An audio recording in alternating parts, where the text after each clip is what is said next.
Assalamu alaikum wa rahmatullahi wa barakatuh, and welcome to another episode of Sapience Thoughts, where we discuss theophilosophical issues, where we answer those common contentions of the detractors of Islam, in addition to making our own arguments for the veracity of Islam. Today, inshallah, we're going to be tackling a contention that some of these anti-Islamic apologists have tried to put forth. One that stipulates, or that asserts, we could say, that the Quranic presentation of cosmology is one that says that the sun, it sets into a murky water spring. And why do they say that? Because of a verse in Surah Al-Kahf, chapter 18 of the Qur'an, with Dhul Qarnayn, one of the protagonists, one of the characters of the Qur'an. He goes to a certain destination and then he says that he sees the sun, وَجَدَهَا تَغْرُبُ فِي عَيْنٍ حَمِئَةٍ, that he saw the sun setting in a muddy spring. And they say this shows, because it's very clear in the Qur'an, they would argue that this shows that the sun, according to the Quranic cosmology, yes, setting in a spring of murky water. Now let's look at what the mufassirun, the exegetes of the Qur'an aforetime have said. Look at Baydawi, look at Ibn Kathir, look at Ibn Taymiyyah. Even though he didn't do like a tafsir of the Qur'an, but he mentions this by mentioning that all of the spheres of the falak are mustadira or spherical. And Al-Qurtubi actually mentions in his tafsir that this, because obviously he was preaching, or his homiletic type of exegesis was also being preached to a non-Arab audience, and a lot of individuals they didn't understand that the word wajada could actually mean is perspectival, it's from the perspective of the individual. He said this is obviously not talking about the sun, which is many, many times bigger than the earth in which we live in, sinking into the spring of murky water in that literalistic sense.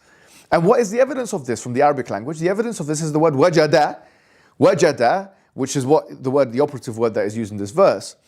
It means, one of the key meanings of it, according to Al-Asfahani, who wrote obviously one of the most authoritative dictionaries for referencing the Arabic language, Alfaz Mufradat al-Qur'an, he says in it that this wajada could mean anything from the five senses. So it's perspectival and it's something from the five senses that is experienced from the person experiencing them. So this wajada is clearly in the Arabic language perspectival, and it's the anthropocentric phenomenological perspective.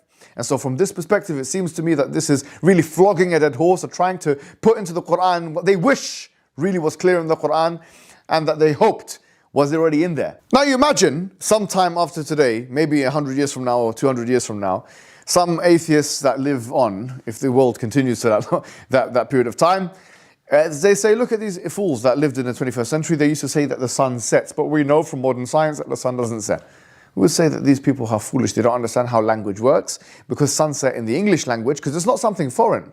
Sunset is obviously, from our perspective, it's a linguistic kind of, not idiom, but it's something which is common speech, and is not intended in that literalistic way.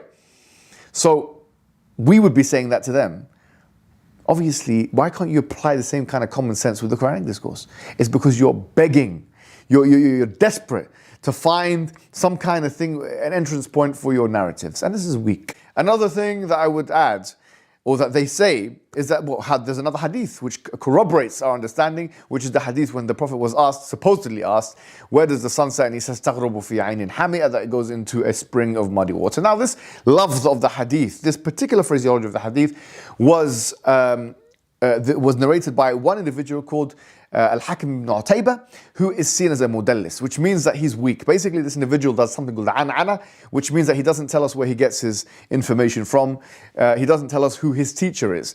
And so this an'ana is a form of disqualification from the hadith science perspective. And so this particular phraseology is not to be understood as strong. And that's why it's not mentioned Bukhari and Muslim. In fact, the hadith which is mentioned Bukhari is the one that we talked about in the other video, which of course you can watch in conjunction with this one if you want more information, the hadith of prostration.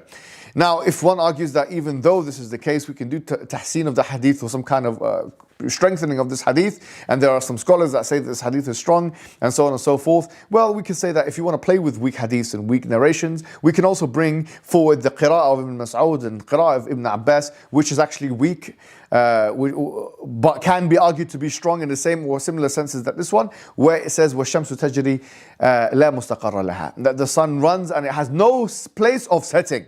There's actually something which is attributed to both Ibn Abbas and Ibn Mas'ud. Now one can argue, if we do take this on board, wouldn't this run counter to what the Qur'an says, وَالشَّمْسُ تَجْرِي لِمُسْتَقَرٍ لَهَا, that it runs to a place of appointed for it? Well, actually, the jama' could be made, or contradistinction can be made between, or harmonization can be made between the two, in so much as that we can say that one is talking about time, or the Day of Judgment in the case of the qira'ah, which is well known, and the other one is talking about place.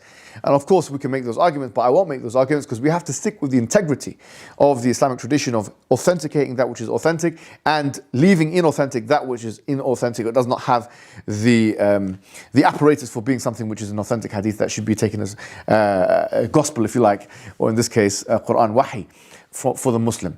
So I would say that if you want to play with weak hadith, we can all play with weak hadith and weak narrations and weak qira'ah. And in fact, the one that I have is much clearer by way of trying to prove the heliocentric model than the one that they have, by way of trying to prove that the sun actually literally sets in a spring of muddy water. And this, of course, runs counter to the Islamic understanding or the Quranic reading, where it says that the sun is in its own orbit in chapter number 21, verse number 33, in chapter number 36, verse number 40, in chapter number 35, verse number 39, verse number 5, and different places of the Quran.